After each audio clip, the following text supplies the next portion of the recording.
அஸ்ஸலாமு அலைக்கும் வரஹ்மத்துல்லாஹி வபரகாத்துஹு. தினமும் ஒரு தெளிவு. ஆறு, ஏரி, நீச்சல் குளம், அருவி போன்ற பொது இடங்களில் பெண்கள் குளிப்பது தொடர்பான இஸ்லாத்தின் வழிகாட்டுதல் என்ன என்று ஒரு கேள்வி கேட்கப்பட்டிருக்கிறது. அன்பிற்குரிய அல்லாஹுவின் நல்லடியார்களே, ஆறுகள், ஏரிகள், குளங்கள் போன்றவற்றில் குளிப்பதற்கான வாய்ப்புகள் ஆண்கள் பெண்கள் அனைவருக்குமே தற்பொழுது குறைந்து விட்டது.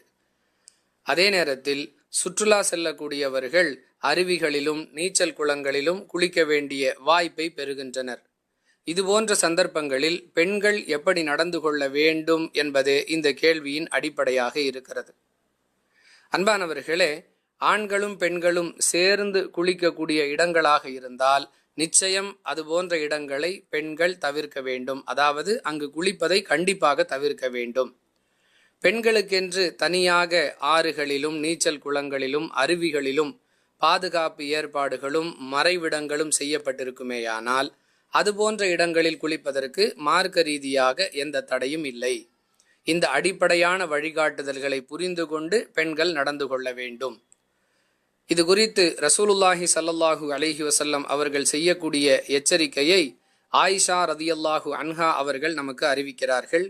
திருமிதியில் இடம்பெறக்கூடிய 2727வது ஹதீஸாக இந்த அறிவுரை அமைந்திருக்கிறது.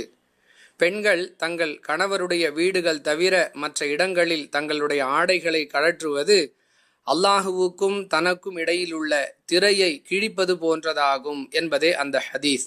அதாவது கணவர் வீடு போன்ற பாதுகாப்பான இடமாக ஓரிடம் இருந்தாலே தவிர மற்ற இடங்களில் பெண்கள் ஆடைகளை களைவது போன்ற விஷயங்களை விட்டும் தங்களை பாதுகாத்து கொள்ள வேண்டும் என்பதை இலக்கிய நயமாக ரசூலுல்லாஹி ஸல்லல்லாஹு அலைஹி வஸல்லம் அவர்கள் கூறுகிறார்கள். எனவே எந்த இடத்தில் தாங்கள் குளிப்பது தங்களுக்கு பாதுகாப்பு என்று பெண்கள் உணர்கிறார்களோ அதுபோன்ற இடங்களில் குளிப்பது குற்றமல்ல.